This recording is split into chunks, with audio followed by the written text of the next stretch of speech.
শিলচর কালাইন রোডে রুটিন তল্লাশির সময় জনরোষের শিকার বন বিভাগের দল, আক্রান্ত রেঞ্জ অফিসার। শিলচর কালাইন রোডে রুটিন তল্লাশির সময় জনরোষের শিকার বন বিভাগের দল। গুরুতর আহত হয়েছেন কালাইন বন বিভাগের রেঞ্জ অফিসার যতীন্দ্র মোহন দাস এবং ফরেস্টার ফিরোজ চৌধুরী। খবর পেয়ে ভাঙারপাড় পুলিশ উপস্থিত হয়ে আহত দুজনকে উদ্ধার করে হাসপাতালে প্রেরণ করা হয়।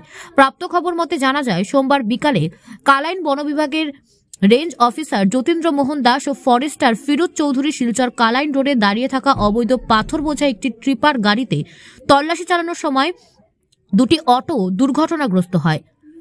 এই অটো দুর্ঘটনাকে কেন্দ্র করে উত্তেজিত জনতা বন বিভাগের কর্মীদের উপর হামলা চালান। সঙ্গে থাকা রেঞ্জ অফিসারের ওয়াগনার গাড়িটির গ্লাস ভেঙে দেওয়া হয়।